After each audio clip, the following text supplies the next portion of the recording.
The small town of Willow Creek was known for two things: its picturesque landscapes and the historic Redwood Academy. The school, built over a century ago, was an architectural marvel with towering columns and arched windows. But behind its grand facade lay a sinister secret, one that no one dared to speak of openly. Rumors swirled among the students about the old auditorium at the back of the school. The stage, shrouded in darkness, was said to be cursed. Strange sounds, fleeting shadows, and inexplicable events had led to the space being abandoned years ago. The faculty dismissed the tales as urban legends, but the students knew better. For Mia Carter, an ambitious senior and aspiring journalist, the mystery of the auditorium was too tempting to ignore. Little did she know, her curiosity would unravel a terrifying truth that had been buried for decades. It started as a joke during lunch. Mia's best friend, Alex, had teased her about her obsession with ghost stories. "If you're so brave, why don't you spend a night in the auditorium?" he said with a smirk. "Easy," Mia shot back, feigning confidence. But deep down, the thought sent a shiver down her spine. Word spread quickly, and by the end of the day, half the senior class knew about Mia's dare. Someone even offered to live stream it, but Mia declined. This was personal. Armed with her camera, a flashlight, and a notebook, she planned to uncover the truth about the auditorium once and for all. That night, Mia sneaked into the school through a broken side window. The campus was eerily quiet, the moonlight casting long shadows across the hallways. Her footsteps echoed as she made her way to the auditorium. The massive double doors creaked open, revealing rows of dusty seats and a stage that seemed to swallow the light. The air was cold, heavy with the scent of mildew and something faintly metallic. Mia's flashlight flickered as she stepped inside. "Hello?" she called, her voice trembling. Only silence answered. She set up her camera in the center aisle, its red recording light blinking steadily. As she scanned the room, her flashlight caught movement in the corner of her eye. She spun around, but there was nothing there. "Get it together," she muttered, trying to calm her racing heart. Hours passed, and Mia grew restless. Aside from the oppressive silence, nothing had happened. She began exploring backstage, where old props and costumes were stored. The room was cramped, filled with cobwebs and broken furniture. As she sifted through the clutter, she found an old newspaper clipping tucked inside a dusty book. The headline read, "Tragedy Strikes Redwood Academy, Student Found Dead in Auditorium." The article, dated 1975, detailed the mysterious death of a student named Clara Hayes during a school play. Her body had been found hanging from the rafters, and while it was ruled a suicide, many believed otherwise. Mia's blood ran cold. She had never heard of Clara before. Why wasn't this part of the school's history? A sudden noise snapped her out of her thoughts. It sounded like footsteps on the stage. Heart pounding, she crept back to the main auditorium. The flashlight beam wavered as she scanned the area.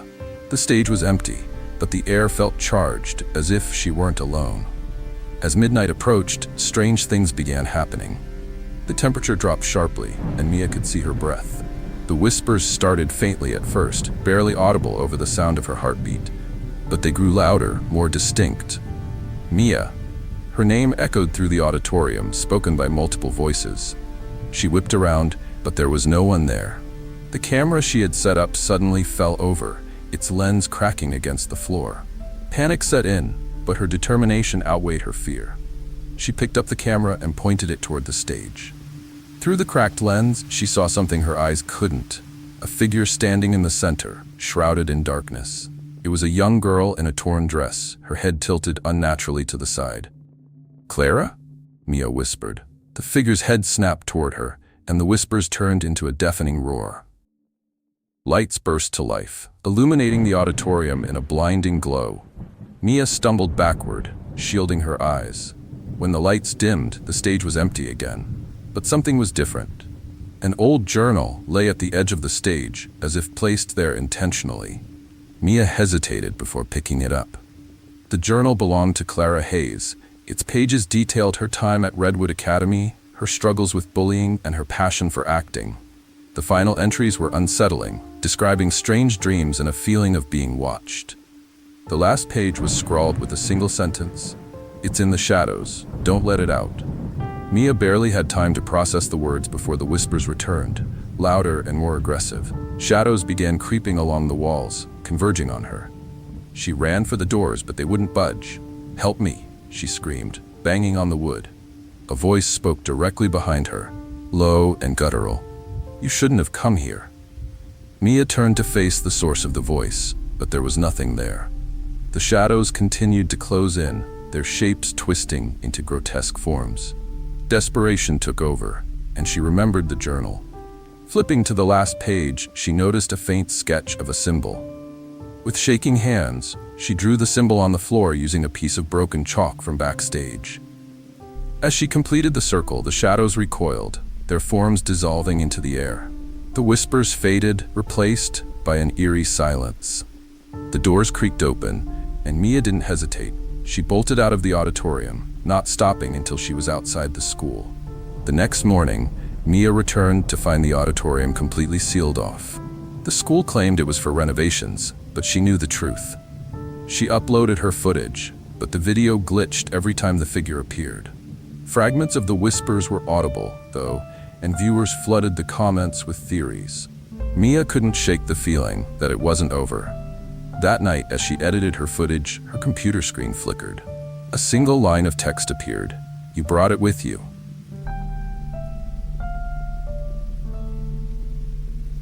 Blackwood High was an old school, its brick walls steeped in history and secrets. Built in the late 1800s, it was one of the oldest buildings in the city. Over the years, rumors of strange occurrences spread among students and staff. Some whispered about footsteps echoing in empty hallways, others claimed to see shadowy figures darting across the gym late at night. But for most, these stories were just that, stories. For Ella Grayson, a new transfer student, Blackwood High would prove to be much more than she ever expected.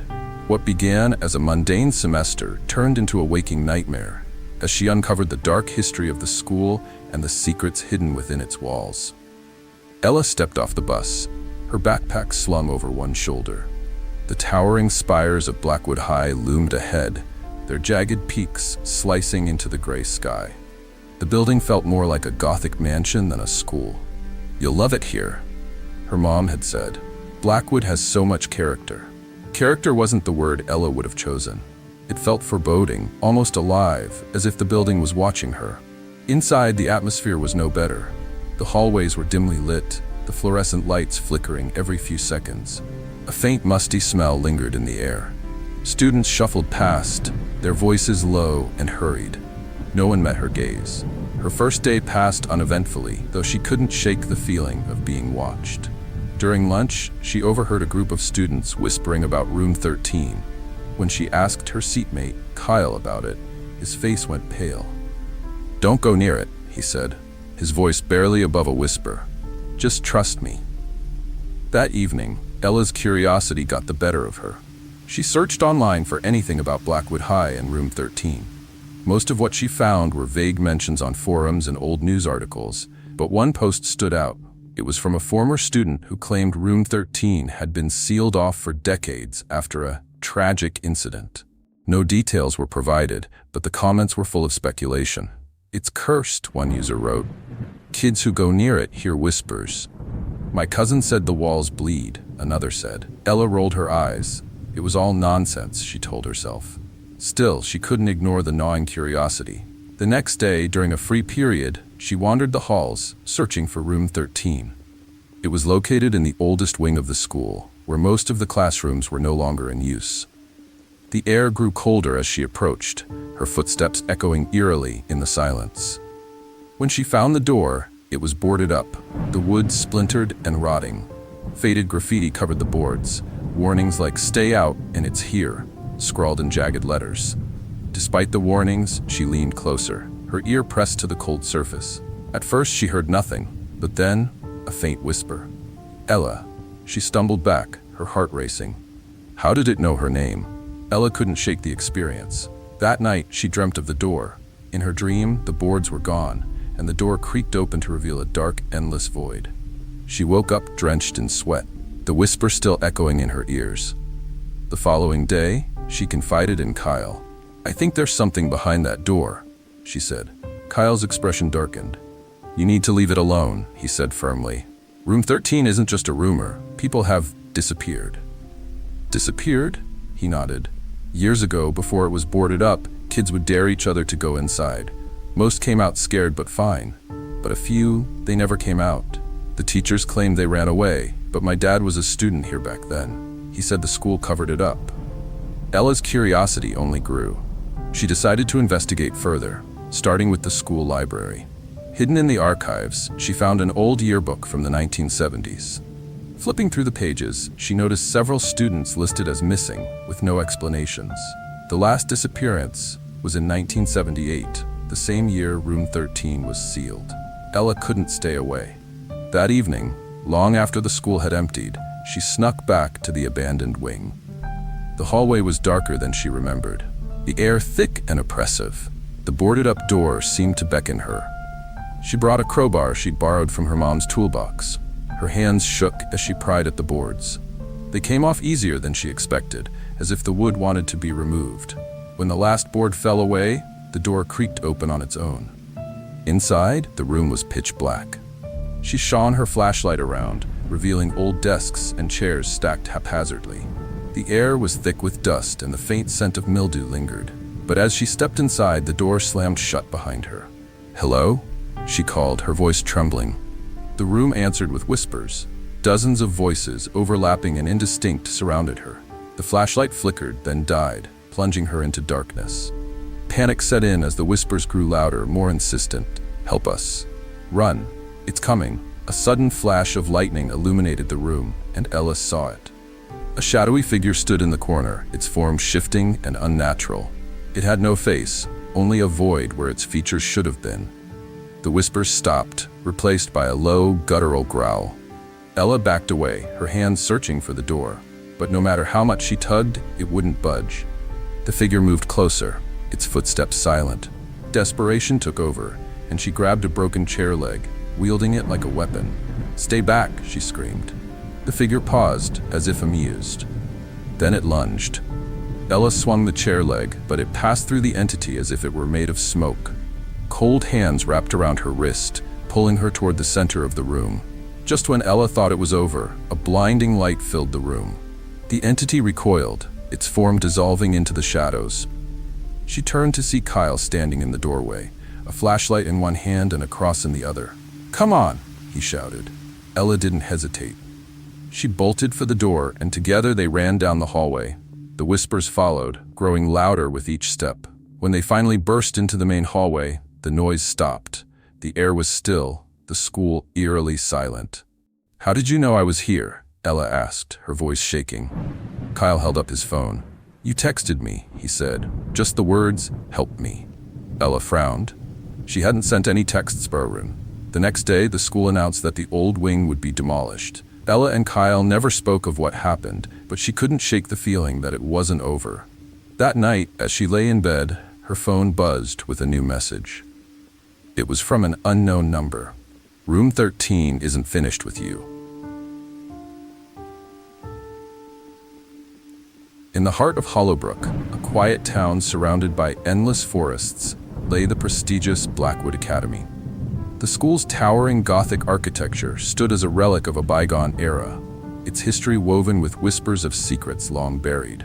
Among the stories passed down from student to student was the chilling tale of Room 213, a forgotten classroom at the far end of the school's oldest wing. Room 213 had been locked for decades, its door boarded up and painted over. Faculty claimed it was abandoned due to structural damage, but the students had their own theories. Some said it was haunted by the ghost of a teacher who had died there. Others believed it was a portal to another realm. No one knew the truth. That is, until Ellie Marks, an adventurous sophomore with a love for mysteries, decided to find out for herself. Ellie had always been drawn to the strange and unexplained. When her friends, Jake and Olivia, dared her to sneak into Room 213, she couldn't resist. "No one's been in there for years," Jake said, his voice low and conspiratorial. "If anyone can do it, it's you. What's the worst that could happen?" Ellie replied with a grin, though the knot forming in her stomach suggested otherwise. The plan was simple. Wait until after school, when the hallways emptied, and find a way inside. Armed with a flashlight, her phone, and a crowbar borrowed from her dad's garage, Ellie was ready for whatever secrets room 213 held. The halls of Blackwood Academy were eerily quiet after hours, the usual hum of activity replaced by an oppressive silence. Ellie's footsteps echoed as she approached the old wing. The air grew colder, and the smell of damp wood filled her nostrils. She reached the door to room 213. The boards covering it were old and brittle, and with a few determined prees, they came loose. Ellie's heart raced as she turned the handle. The door creaked open, revealing a room frozen in time. Dust coated every surface. Desks were arranged neatly in rows, as if awaiting students who would never return. A faded blackboard stretched across one wall, its surface scrawled with equations and notes that had long since faded. Ellie stepped inside, the floor groaning under her weight. She turned on her flashlight, the beam cutting through the darkness. That's when she noticed something odd. A single desk at the back of the room was spotless, free of the dust that covered everything else. Curious, Ellie approached the desk. On its surface lay a leather-bound journal, its cover worn but intact. She opened it to the first page, where neat handwriting read, "Property of Ms. Eleanor Harper." Eleanor Harper had been a teacher at Blackwood Academy in the 1950s, known for her strict demeanor and dedication to her students. According to school lore, she had disappeared one night without a trace. Some said she had been driven mad by grief after losing her child. Others believed she had been consumed by whatever evil lurked in room 213. The journal detailed her day-to-day life, but as Ellie flipped through the pages, the entries grew darker. Miss Harper wrote about hearing voices and seeing shadows move in the corners of her vision. The final entry read, "The children, they're not mine. They never were. It's here, and it won't let me leave." A chill ran down Ellie's spine. She pocketed the journal and turned to leave, but the door slammed shut with a deafening bang. Ellie ran to the door, pulling and pounding on it, but it wouldn't budge.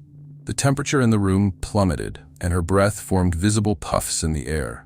The once silent classroom was now filled with faint whispers, unintelligible but insistent.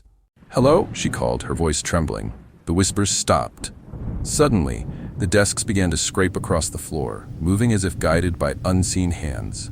They formed a circle around Ellie, trapping her in the center. The blackboard creaked, and words began to appear, written by an invisible force. "She's watching." The flashlight flickered and went out, plunging the room into darkness. Ellie's phone buzzed in her pocket. She pulled it out, only to see a notification she didn't recognize. Incoming call from Miss Harper. Ellie's hands shook as she declined the call. The whispers returned, louder this time, forming a chant. "Eleanor, Eleanor, Eleanor." Shadows began to coalesce at the front of the room, taking the shape of a tall, thin woman. Her face was obscured, but her eyes glowed a piercing white. "Why are you here?" the figure demanded, her voice echoing unnaturally. Ellie was frozen in place, unable to speak. The figure stepped closer, her movements jerky and unnatural. "You've taken what is mine," she said, gesturing toward the journal. Ellie fumbled to pull it from her pocket. I didn't mean to," she stammered. "I'll put it back." The woman's face twisted into a grotesque smile. "It's too late." Desperate, Ellie remembered the stories about Miss Harper's disappearance. She flipped to the back of the journal, where she had seen a crudely drawn diagram earlier. It depicted a symbol, a circle with intersecting lines, along with a note to seal it away. Ellie grabbed a piece of chalk from the blackboard and began drawing the symbol on the floor. The woman's screams filled the room, shaking the walls and rattling the desks. Shadows clawed at Ellie, but she kept going, completing the diagram with a final stroke. The room was filled with a blinding light, and the figure let out a final, ear-piercing scream before vanishing. The door to room 213 creaked open, and the whispers ceased. Ellie stumbled out, her legs shaking. She dropped the journal on the hallway floor and didn't look back as she fled the school. The next day, room 213 was sealed off again, this time with concrete. No one spoke of it, and Ellie kept her experience to herself. But at night, as she lay in bed, she couldn't shake the feeling that she wasn't alone. One evening, her phone buzzed with a notification. A new message appeared. "You didn't seal it completely. Thank you for watching. If this story sent chills down your spine, don't forget to leave a like and share it with others who love a good scare. Make sure to subscribe to Han Untold and turn on the notification bell so you never miss our next creepy tale. Your support helps us keep uncovering the darkest and most haunting stories. Have a story you'd like us to cover? Let us know in the comments below. Until next time, stay safe, stay curious, and remember, sometimes the scariest things are closer than you think. Sweet dreams.